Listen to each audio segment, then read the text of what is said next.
This conference will now be recorded. All right, this is the week 3, believe it or not, live session for color theory. And we've got Alexandria and Shari here and somebody else waiting to come in. So week 3, you've now developed your logo. To this week, we're gonna work on color. We're gonna add color, create a color palette, and create an identity package. So I'm gonna explain what all that is. Hi, Alana, glad you could join us. Here's the schedule for the week, should be familiar. Live session today. Post your work, whatever you've got done by Thursday. Provide some feedback to a fellow student on Friday. And by the end of the week, you're going to create an identity package and color palette. So we'll go through exactly what that means. All right, just for a little history's sake, welcome, Christian. Anybody ever seen this logo before?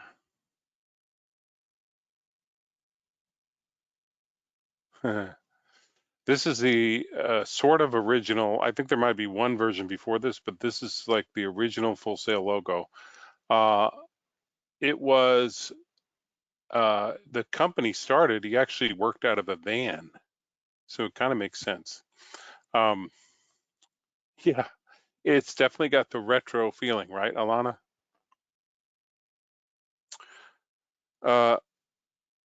Full Sail's mission is to get people to overcome obstacles to go to their dreams, to make your dreams come possible, whatever the student's dream is.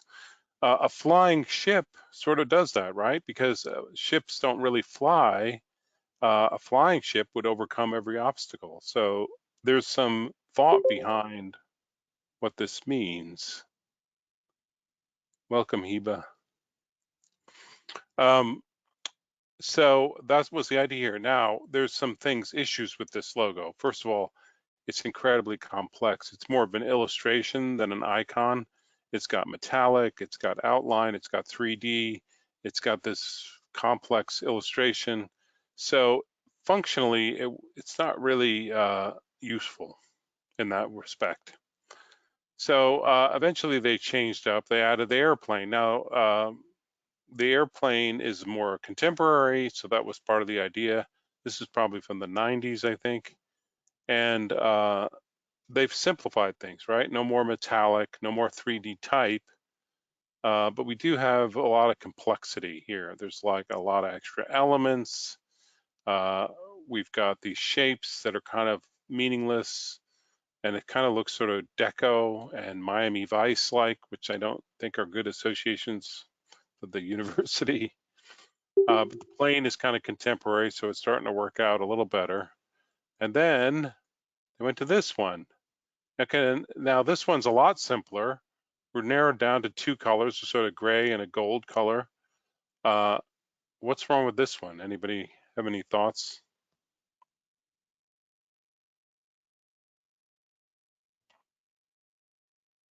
Yes, Alana, it's covering up the word Full Sail. It's really hard to read.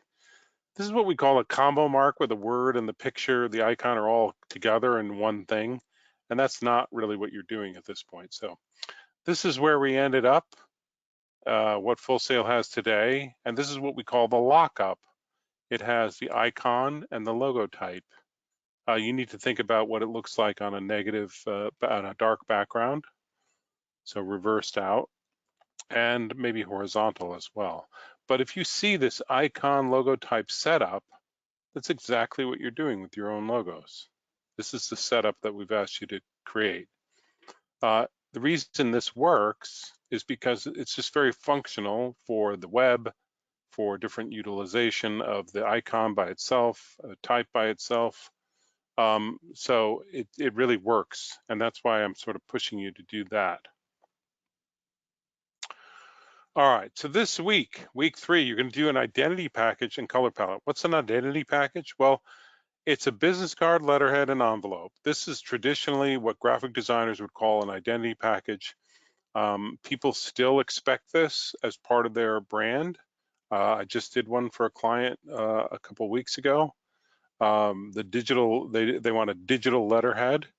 We're not going to do digital, we're going to do print.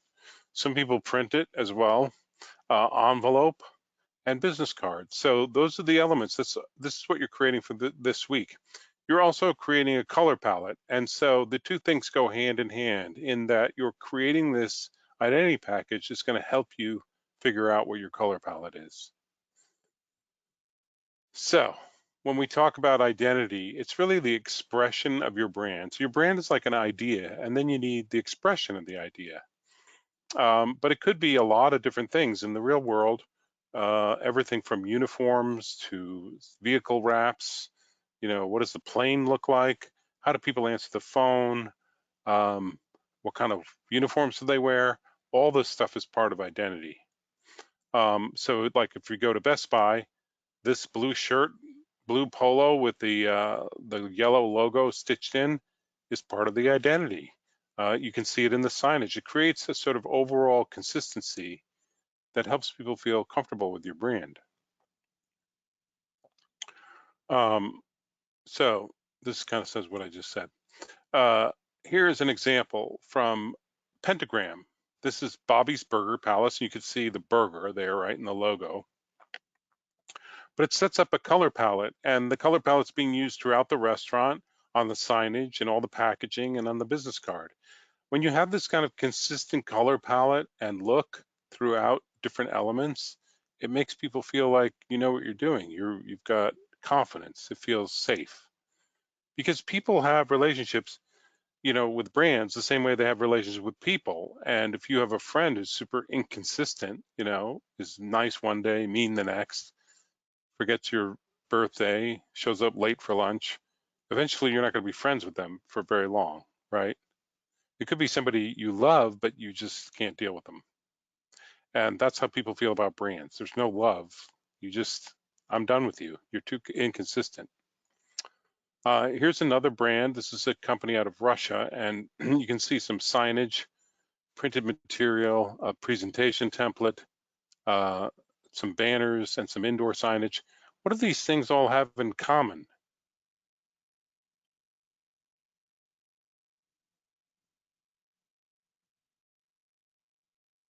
Any thoughts?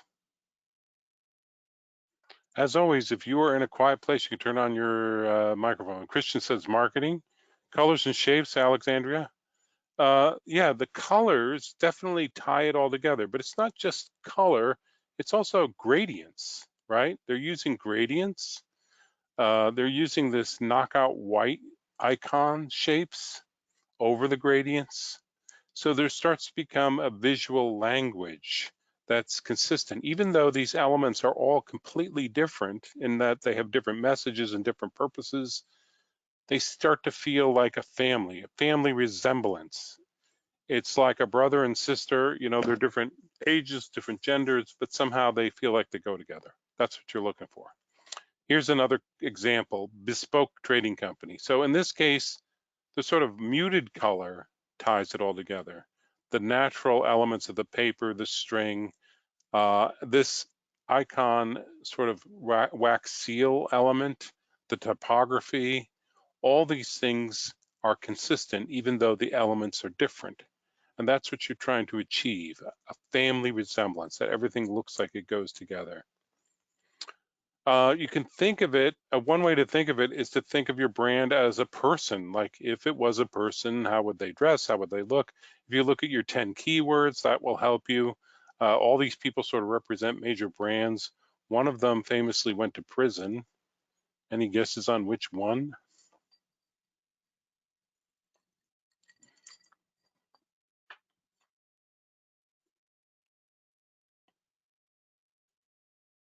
The second Wasn't guy, it Martha Stewart? Brianna.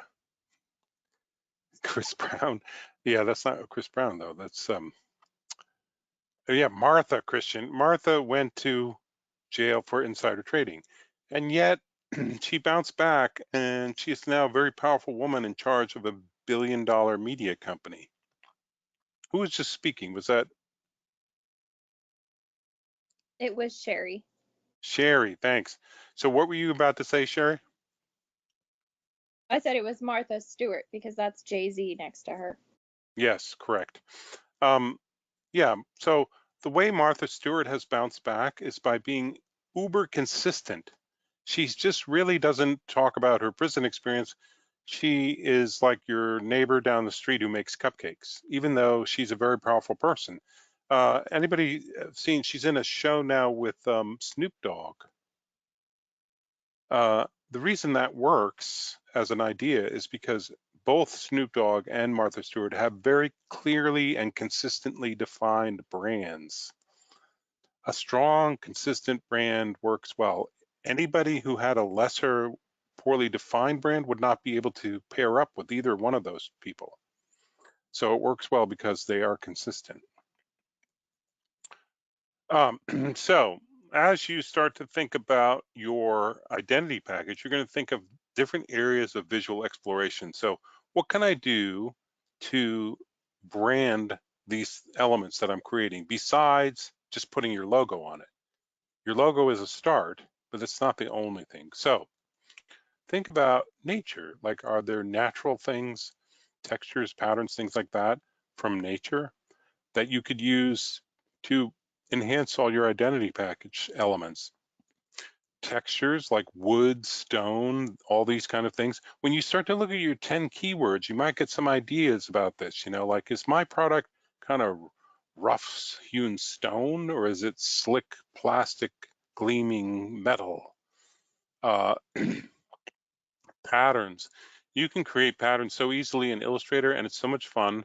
And a good pattern can add branding to any piece that you're creating. Paper texture. So we're simulating creating printed elements that would be printed on paper. You can pick the paper. You can make it textured. You can make it old antique paper. You could make it something with interesting elements in it, like this has sort of like seeds and things in it. Graphic elements, so little additional graphic elements, borders and things like that that you might create. Some of them might be created out of your failed logos, the ones that you didn't pick. You could use them to create pattern brush, create elements that become a secondary element around your brand. And then finally, of course, color, because it is color theory. So colors, you're open to any kind of color palette you want based on your assigned color, but then you can use gradients, you can use all different kinds of palettes. As you work through your identity elements and you're creating, playing with all these elements, you're going to create your color palette after you sort of get it all together.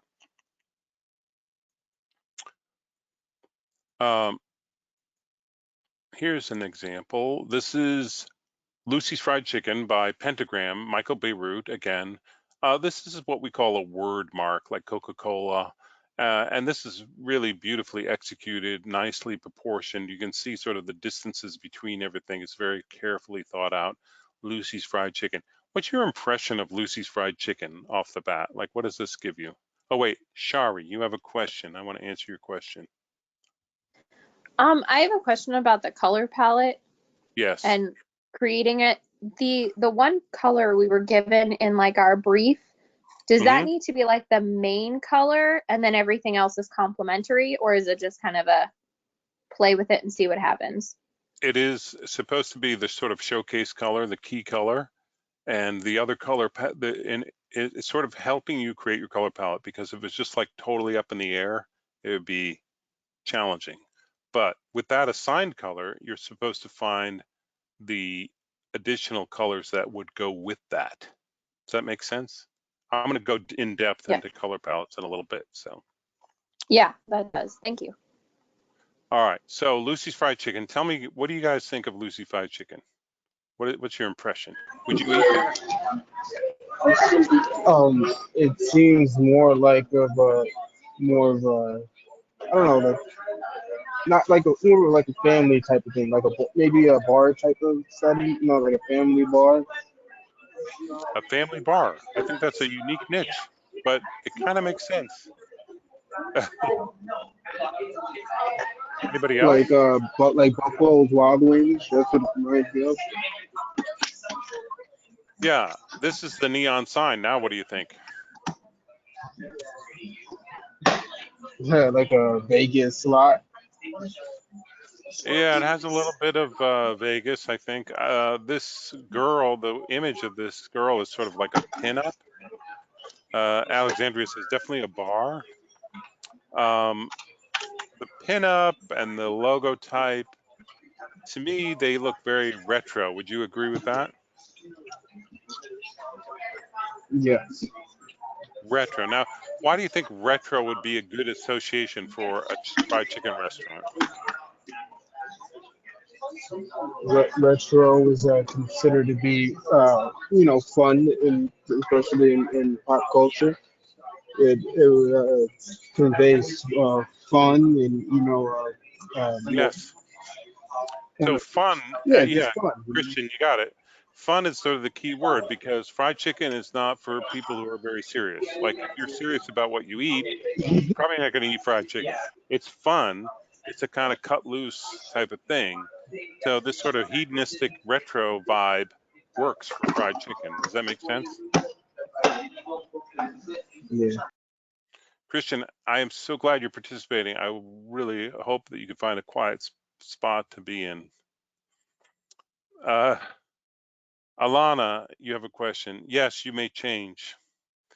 Shirley, hey.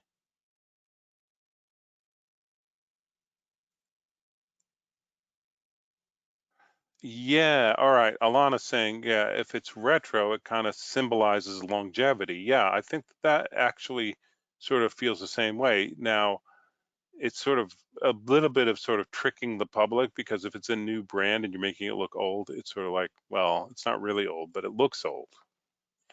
But I definitely think that retro feeling has a positive vibe, especially when it comes to food, because I think there's a popular belief that food used to be better, right? Grandma's recipe is always the best one. You know, it's not the new recipe, it's the way grandma made it. Make sense? Yeah. All right. Shirley, did you have a question or are you just saying hey to everybody?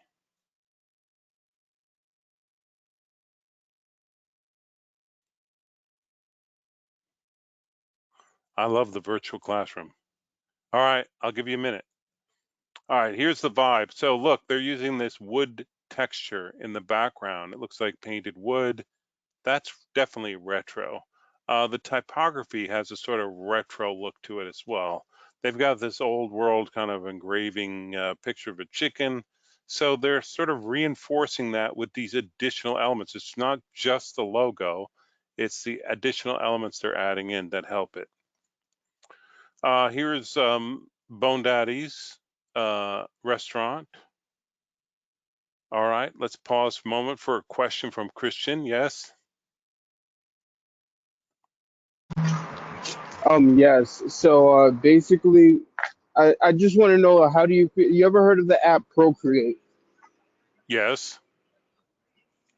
Yeah. So I have the Apple Pencil and the iPad the school sent to us. So basically, what I've been doing is trying out my logo with the using the app Procreate. I came up with my concept sketches for the Yes. icon using Procreate, and Yes. I just want to know, how do you feel about us using that to come up with, future things, like, with the actual final logo in That's our fine colors and whatnot. How do you as feel long about as that? you're able to bring them into Illustrator uh, as vector art. Okay, perfect. That works. Now, Yep. Christian, you have a laptop as well, right? Yes, I do. All right. So you're not just working off the iPad only. No, no, no. All The right. the more intricate things like Photoshop and stuff, I definitely use, the MacBook and whatnot. Procreate's a great tool, and I understand the appeal of It's it. awesome. If you can get into Adobe Sketch, that's actually a better workflow because it kind of fits with all the rest of the Adobe products. But as long as you can get it into vector art, that will work. Yeah. All right. Back to lecture. All right. Bone Daddies, would you eat there? What do you think? What's the impression of this place? Heba says New Orleans vibe. Yeah, it definitely has a New Orleans vibe. The kind of primitive artwork that they're using gives you that feeling. Jazz, yeah, there's some music playing. What about the color palette? What's the color palette say? Fun and warm? Yeah, I agree, Alana. Western feel a little bit. I'm not sure if it's a Western, but definitely deep South. Ketchup and mustard, Alexandra, exactly. It's like it's barbecue sauce, mustard sauce or red sauce. Do you see how that works? Yeah, hot sauce, Shirley. So the color palette is getting your mouth watering already, just for the sort of subliminal kind of symbols.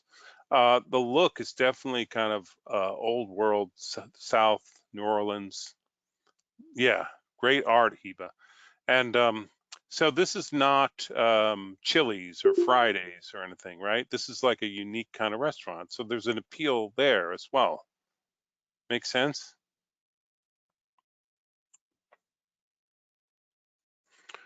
All right, this is a beer company, Swing Beer. What's your impression of Swing Beer?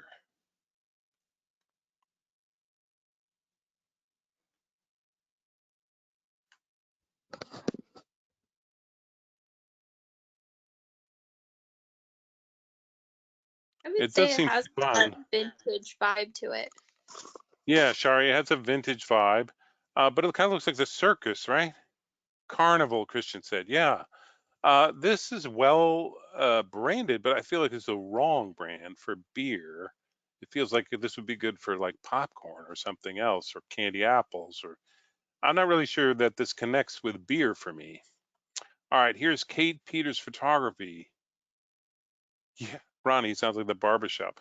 All right, Kate Peters, what kind of photography do you think she does?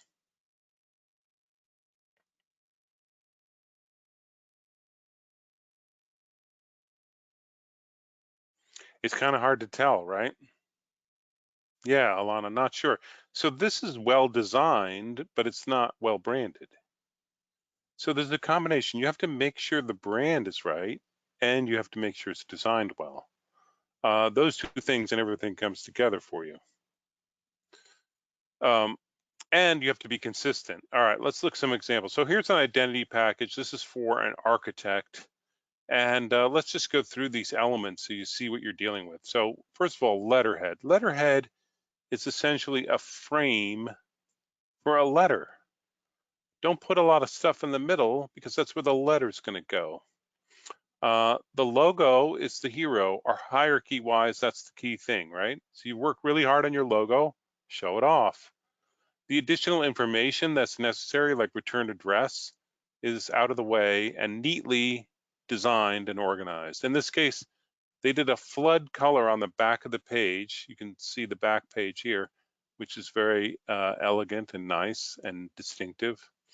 The envelope has the logo up here, front and center, front and left. And then the return address is probably on the back flap. Yeah, I think you're thinking of it because of like a shutter. It's actually an architect. The business card, they've got the logo. The person's name and title are the next most important thing, and the rest of the information is sort of out of the way, designed well, but out of the way. They use the icon by itself on the back of the card. That's okay to do. And this is like a note card envelope. Here's another architect. So logo is the hero. Information designed well, out of the way. They're using a blind emboss, which is like printed, pressed into the paper without ink. The yellow, Alana, yeah, the yellow pops out as a distinctive element to create the branding. The envelope has the logo and then the return address is on the back. In this case, the business card, they have all the info on one side and the logo on the other. That's allowed. You can do it that way as well. Yeah, it's bright. But you would know when you got a letter from them.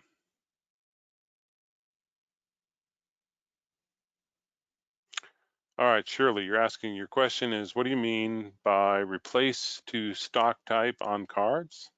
I'm not sure what that question means.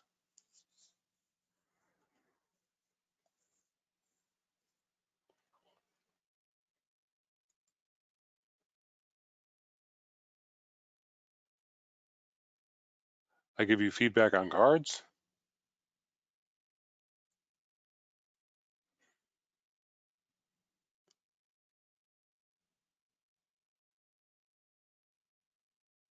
Okay. Maybe Shirley, you and I could talk later, and I can help you figure out what I was talking about. Are you on? You? Can you hear me? Yes, I can. Yeah, I handed in my logo process number 1, and you said, okay, 2 things. Note here, do not distort your logo. I get that. And on the test logo pages, always remember to replace to stock type on the cards. Always remember to place stock type.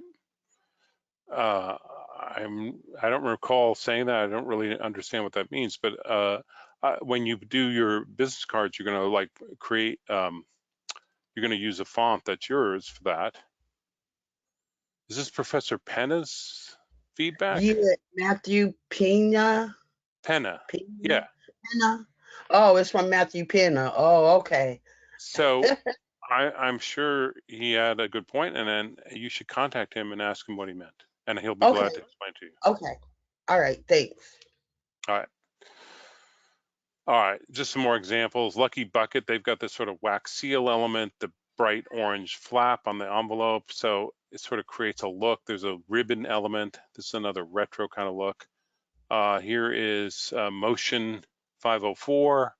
Now, this is kind of clever because this is kind of low budget, but they use these sort of like natural elements like this crepe paper, a manila envelope, and this sort of brown color. And this light blue, it sort of feels like it all goes together, like it's carefully designed, even though they're sort of using existing elements, just putting a sticker on there. Makes sense. Kind of cool, right? Same company, different design. So Club Noble, what does this look like to you guys? Mhm. Like a cigar company? Maybe. Sword fighting? A hotel? It definitely seems fancy, right? It seems high end. They've got a little bit of gold foil in here. It's sort of raised printing.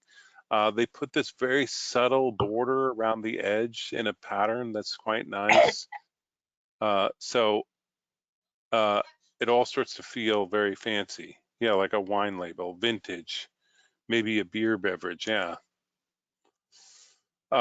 Capture Studios, they're using a pattern here on this part. So a pattern is another element that you can create that creates a little bit of extra branding as well as color. Carthage Studio, so this is a Stoneworks company. They're using this red sort of stamp and some black and white photography to create this sort of retro old world Stoneworks company. Notice that the paper texture, the paper color looks like stone. So there's some thinking there. Yeah, Alana, I did like that. I like the pattern sort of like wrapping the card a little bit. Yeah.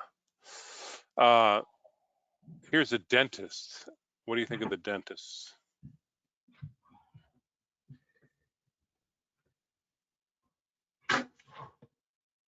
No fun. The font is sturdy. Alana, I think that's a very good observation because they're saying funny things, but they're saying them with a font that looks very serious. So it creates a bit of irony, like kind of like we're joking but not joking. There's a certain clean mouthwash look to this blue, but a lot of people don't like the yellow for dentists. I think it's very bright yellow. It's got sort of a mid-century look. Eva likes it. This is Charleston Naturally. So this is to visit Charleston, South Carolina, which has got a beautiful bay. The logo looks like a crane, but it's actually like 2 leaves. And then you see the letterhead. It's got the logo at the top. And then they've got these lines going here. What do these lines look like right there? Yeah, Shirley, water. They look like waves, right? But they're just lines. You stand them up on end, and now they're like seagrass. The bay, Christian, right. So you see how this secondary element, these little lines, it's not the logo, it's these lines that sort of help the brand. Yeah, imaginative. They've got a little subtle green printing in the background here that helps it a little bit too. And the cards, when you look at them close, they're blind embossed. It's like printed without ink, pressed into the paper. And the paper texture is very natural. Makes sense? See how you could use these different elements to give a feel for your brand. So it's not just a matter of putting your logo everywhere. It's a matter of thinking about all these additional elements like these lines and things that make them branded. Yeah, and a die cut shape that looks like a leaf. So that too. Probably on the flip side of this has people's information, like a business card. And when you hand this to somebody, if you're at an event and people are handing out cards, your card is going to stand out, right? Because it's die cut. This is all the stuff that you could put on a business card, but of course you wouldn't put all this. You want to sort of focus on the person's name, their title, the company name, which is going to be in the logo, and then the rest of the information could be sort of designed and out of the way. Keep the typefaces simple. Try to keep it simple, but you don't want to have a lot of, just don't like decorate, put effects for the sake of effects. You want to do things that are deliberate and sort of branded for to connect to your brand. A letterhead, 8.5 by 11. Now in the video for this assignment, we go through the exact usage of this template. Envelope, nothing goes here because the stamp goes here. Don't put anything down here because that's where there's a barcode the post office prints. If you put a design down here, they'll put a white sticker over it so they can print the barcode. The back flap, sometimes it's pointed, sometimes it's square. You could put the return address there if you wanted to have that on the back. Some people use a sticker here.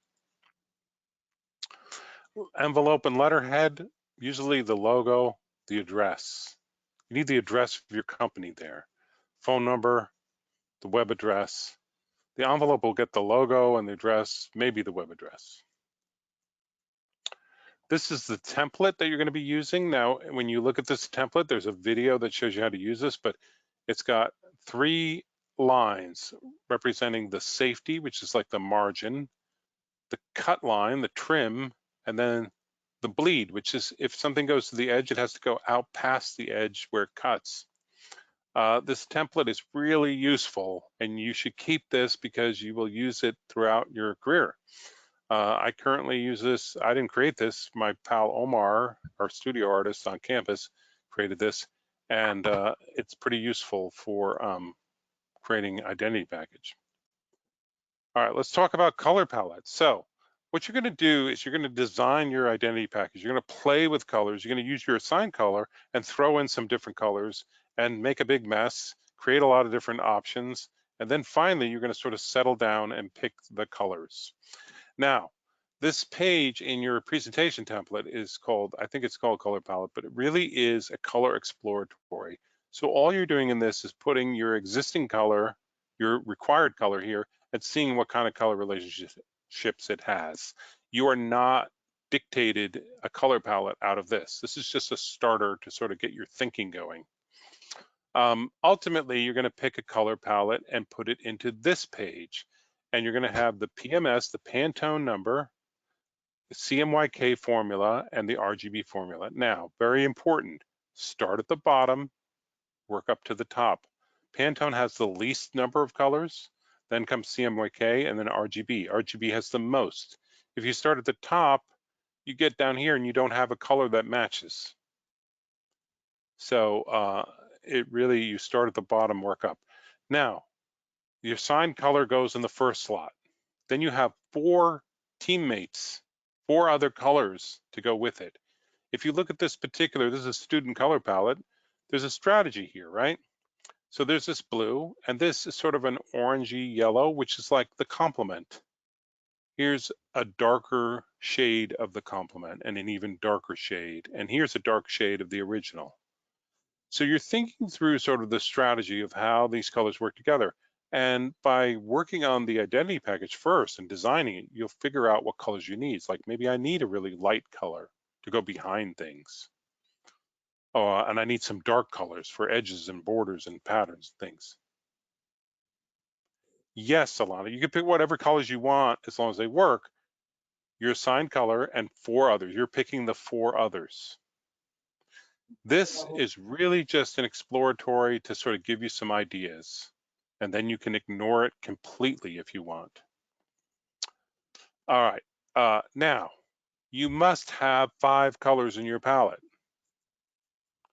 and no black and no white. So black and white don't count. Now, a lot of people, they do their logo and then they just take all the colors from their logo and say, here's my color palette. That may not work for your identity package and everything else. You can have more than 5 colors, but you must have at least 5 and no black and no white in your color palette. Anybody who puts black and white in their color palette, I'm going to assume they didn't watch the live session. But all of you who are attending will do it. I have a question. Yes. Yes, Shari. When it comes to the typography that's with it, so like the words when you put them into the logo, they also have to be in color. They can't be black and white. They can be black and white, but I would recommend you experiment with color because, and that doesn't necessarily count against your color palette, but for instance, if you have black and you change it to sort of a very dark brown, suddenly your logo has like a little more life. I think that this one of the lessons of color theory is everywhere it's black or white, you should question that. Should it be black and white or could it be a color? So that's what I ask. It's not like you get points off if you have black logo type, but if you have black in your color palette, you'll get points off. Make sense? Yes, thank you. All right. Start with your 10 keywords. Now, the keywords you have, if it says bold, strong, powerful, and you've got a pastel color palette, you're not on track. You're not on with your brand. If it's fun, kid-like, it appeals to, young girls, and you've got black and dark red and brown, and you gotta like sort of rethink your colors based on your brand. The 5 colors is what I'm looking for, and I would just go into Illustrator and play with some colors, then go design your identity package, and as you're using the colors, you'll figure out which ones work and which ones don't. Once you get your identity package the way you like it, document your colors in your color palette. That's really all you have to do. These are the levers of color that you get to manipulate while you're doing this. So hue, saturation, brightness, and temperature. So your hue, the first color is going to be dictated by your assigned color. The rest are up to you. Play with the saturation. You may need one color that's lighter or one color that's darker, or you may need all warm colors or all cool, or maybe a mix. But you want to make sure you're considering each of these attributes of the color. If your whole color palette is dark, it's not going to work. If your whole color palette is very light, it's not going to be very functional either. So you want to think about all these elements as you're creating your color palette. Any questions at this moment about this slide? Because this is kind of a key thing here, key idea. I do have one question about it. Yes, Sherry. When we're playing with the different colors, should we be playing with the different colors with like hue, saturation, brightness, all in the Pantone colors first? Because I know that you said we have to pick those. Yes. But so that's a very good question. What I would do, what I typically do, is I just play with them without the Pantones, and then when I feel like I've nailed it down closer to what I want, I go and discover what the Pantone equivalent is toward the colors that I'm using. And I start to use the actual Pantone colors to make sure they work. So Pantone, like I said, doesn't have every color, but they can get pretty close to most colors. So at some point, you're going to stop what you're doing, say, I think this is my palette, and then you're going to document it, figure out what the Pantones are. Now, there are some times where the Pantone isn't really close, and you have to consider that at that moment and make sure that the whole palette works together. Is that helpful? yes, that is. Thank you. All right. Color palettes. For the rest of your life, you're going to be coming up with color palettes. So what do? Look at nature, look at great photography, look at fashion, watch the award shows, see what people are wearing, what are color trends. This is 2018. Anybody know why they were all wearing black? This was the Oscars.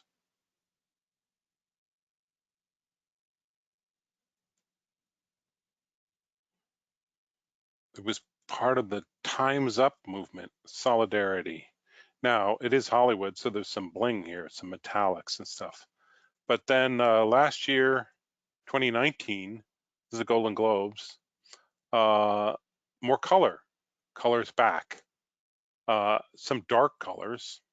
And then, of course, Lady Gaga, fantastic color.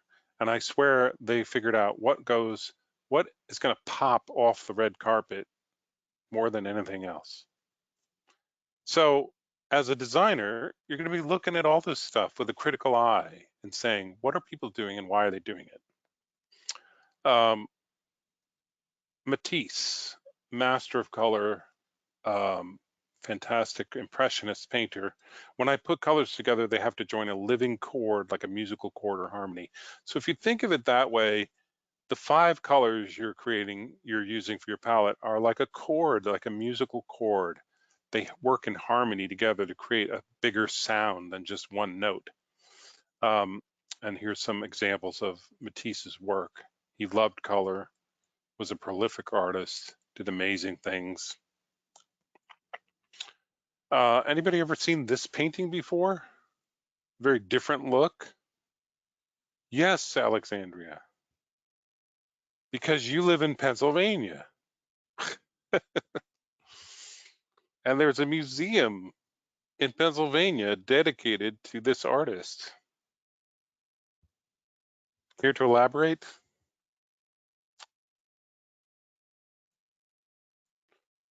Yeah, this is Andrew Wyeth's painting called Christina World from 1948. It's most often used as an example of dramatic composition because the horizon line is so high, the figure is pointing directly to the farmhouse.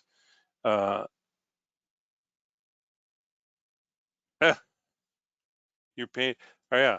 So Alexandria. So the museum is in New Hope, I think. I don't know. I'm not exactly sure. This particular painting is in the Museum of Modern Art in New York. It's tempera painted on board, and you can see that he sort of created this grass by scratching into the board, probably with the back of his brush, scratching.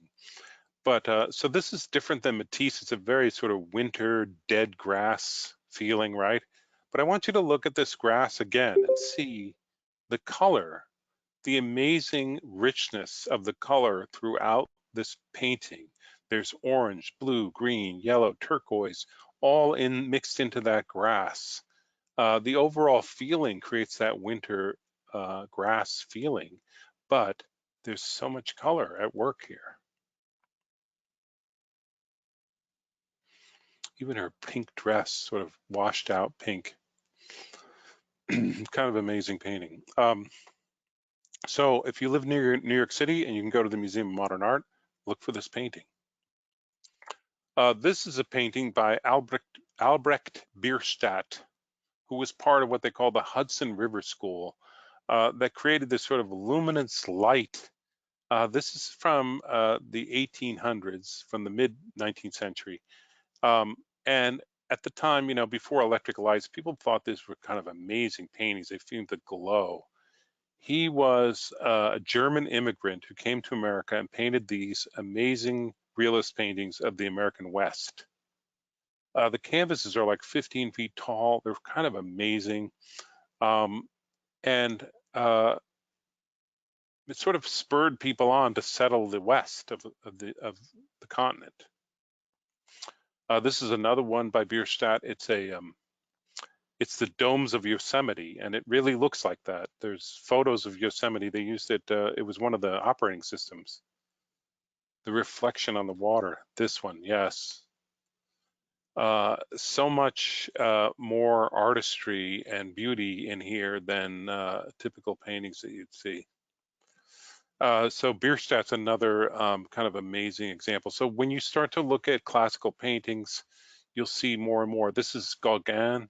Gauguin was a bank teller at age 40, and his father sort of thought of him a failure because he was supposed to go to law school and never did. And then he decided to become a painter, and he moved to Tahiti.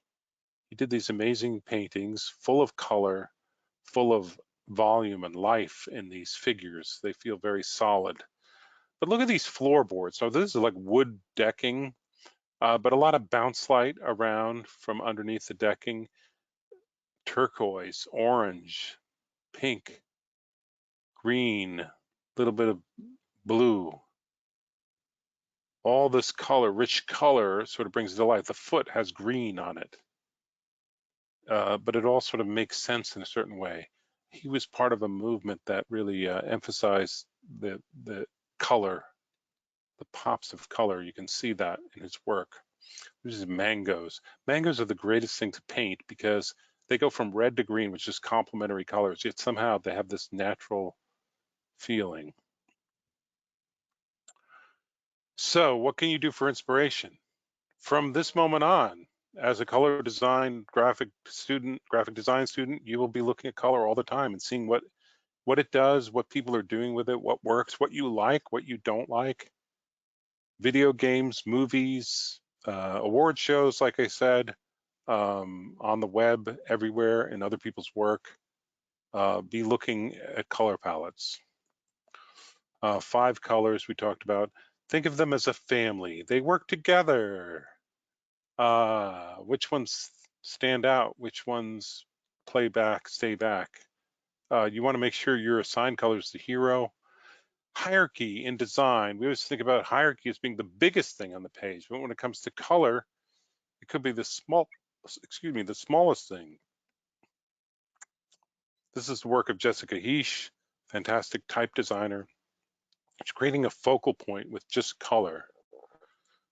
You can create drama, impact. Don't settle down too quickly. Use multiple color palettes, try them out, see what works, what doesn't. Submit them to the discussion, and I'll take a look. We'll give you some feedback, and you can go on and try some other things. This is more work by Jessica Hische. If you look at this, it's like orange, purple, and green would be a, Orange, purple, green would be a secondary triadic, but she uses sort of deep blue, wonderful blue, and it works. Here's another one, red, blue, and yellow would be a primary triadic, but she uses sort of yellow, green, and somehow it works as well. Here's another one by her, Matilda. So Matilda, you know the story, she went to this terrible school, there's this gray blackboard behind there, and then the color pops out from that. So this gray blackboard is one of the colors in the palette, and yet this fanciful bright colors pop out from the foreground. Yeah, Heba, these are pretty nice. I love her designs. Colors can signify different things like flavors and varieties. You could taste these even without reading them because you can just see from the color, right? Different varieties of wine, different varieties of coffee. So we're using color for many different purposes here. And then, like I said, you want to get down to your Pantone numbers. Design all these elements, test out colors. Here's another Jessica Hische piece, and this does this wonderful thing. It goes from sort of a blue to orange gradient, which should turn to mud in the middle, but somehow it's balanced in a way that it just feels like it sort of warms up from ice cold. I love this right here. If you just look at that gradient right there, it's really well done. And black becomes this like outstanding, you know, very strong color. You see how the colors play together. We said that. All right, let's look at an example, student example. So here we have, this is Jonathan's. He did Highland cookies. Let's go back. I'll just show you the whole thing. So here's his sketches. So, you know, he doesn't draw great, but he got his ideas across. Once he got into Illustrator, though, that's where he really had a fun time. So there's 1, 2, 3 of those. We looked at them again here. This is what you just completed as of yesterday. 1, 2, 3. We said number 1's the winner. There's his logo lockup. So the icon logo type. His experiment here to see different color palettes. And there's his color logo. So with the color logo in hand, he went and created a palette. He created 2 palettes. So he called this the primary palette, which is like a monochromatic blue, and then a secondary palette. You don't have to do both 2 things, but this is really kind of his palette. This red, the complement, it's sort of like a primary, and then a tint and a shade. So he's got some light and dark. He's got variation in hue, variation in values as well. Business card, vertical, horizontal. He put in some real looking information. He's got this paper texture. He's got a plaid pattern. So it's not just the logo by itself that's communicating the branding. It's the paper texture, the plaid, and the color palette overall. He kind of went above and beyond, and I think he was later looking at his logo and thinking that was his color palette, and then he realized he really needed more than that. So you can have more colors than 5, but you must have at least 5. Is it because he used like a backdrop on the? Because like I mean he had the primary colors which are great, but he also had that plaid design on the sash. Yes. Was that who made a second color palette? Yeah, he sort of documented the colors from his plaid. So when you see like his letterhead here, his envelope, he's using that light blue from the sort of monochromatic palette. And then he's got the plaid, dark blue. By the way, when you do envelopes and letterhead, it has to be light color because typically a person would put this in a laser printer and they would print black, not a color. So you can't have white type on a letterhead because no one prints out a letterhead with white ink. Prints out a letter with white ink. And here's his envelope addressed to Cookie Monster. And there's the identity mockup. So this is what's due by Sunday. When you see this all together in the mockup, it should feel like it goes together, like it's a brand, like they are siblings, like a family resemblance. Alana, you like that envelope, huh? Once you create a pattern, it's so fun to use and you can use it a lot and it actually sort of ties things together very well.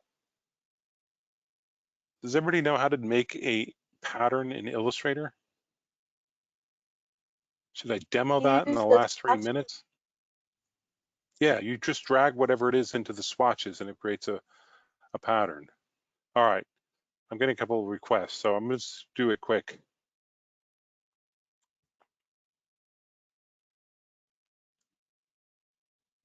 If you feel confident that you know how to do this already, you're welcome to drop off because this is it for the night.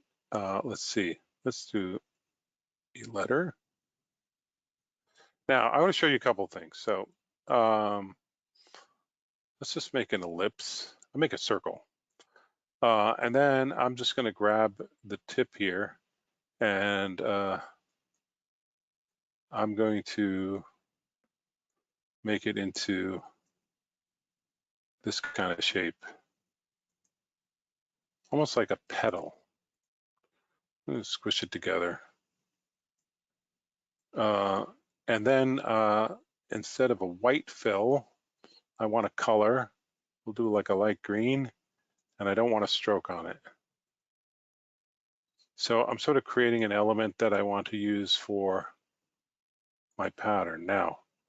All right, so it's almost like a little leaf, right? I'm going to show you this. This is one of the most powerful tools in Illustrator that's super helpful. So it's called, it's under Effects, and it's called Transform. There are 2 transforms. There's transform over here, transform, object, right? But this is an effect, and it's distort and transform, transform. When you click on this, it brings up this transform dialog box. Now, like all Adobe dialog boxes, the preview is turned off, so I'm going to turn that on. This is a little 9-pin dealy here. I'm going to make it so that it goes from the top center. And I have all these controls here. So now I can move this, like if I move it, or I scale it, it could get fatter or thinner, but I'm not going to do that. Let's keep it at 100. Oh, I can also move it horizontally, either way, or vertically. You have all these great controls, but what I'm going to do is rotate it.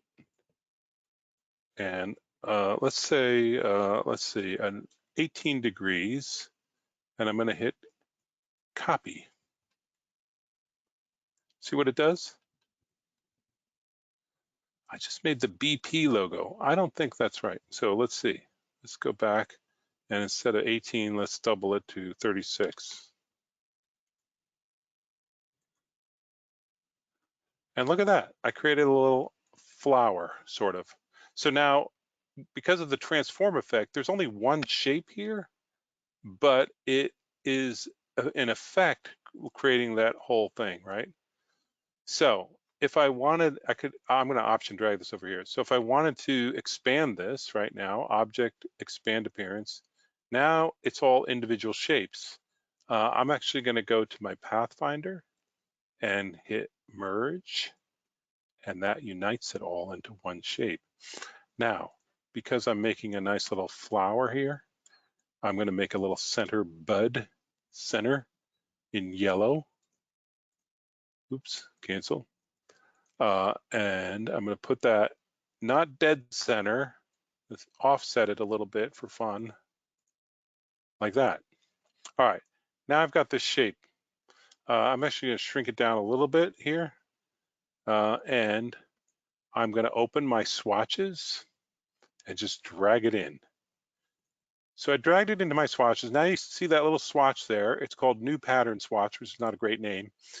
But any shape I now create, so if I create a big circle here, I can fill it with that pattern. Oops, not the stroke, the fill. See how that works? What a fun little pattern. All right, what if I want to change this pattern a little bit? So I'm going to double click on the pattern swatch. Right now I have these options. This is a palette here. So it's a grid. I could say, let's do brick and row so they're offset a little bit. And I'm going to size the tile to the art so that I can close it up a little. The vertical spacing seems a little open. So maybe I want to tighten that up. So Riaza, you're saying if you chance the color of that first object, will it change? Oh, if you change the color, yeah. If you change that one object, all of them will change. Anyway, so I tightened this up a little bit and I'm done. I say done, and now it's tightened up. Now, back to your question. So this thing here, if I changed it to red, I change a red stroke, change it to red fill, they're all red fill. If I go into this shape and change any aspect of it, like maybe I grab one of the points and move it down a little bit, they all move. It's really a kind of fun tool to work with.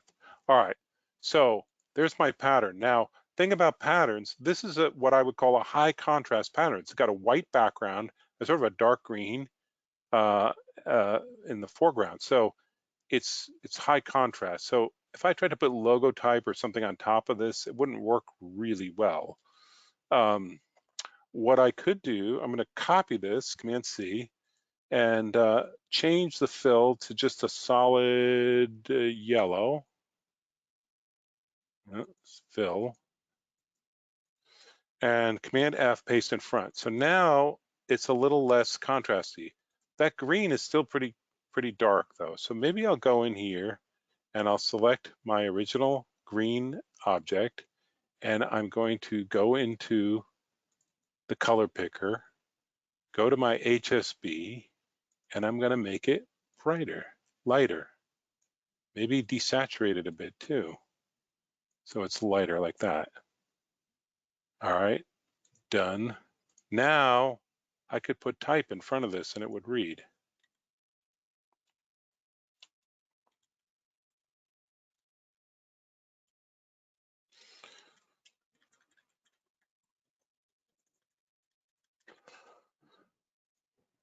See that?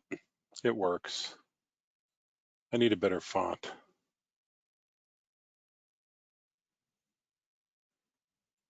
There we go. Patterns. All right. Do you see how that works? Is that helpful?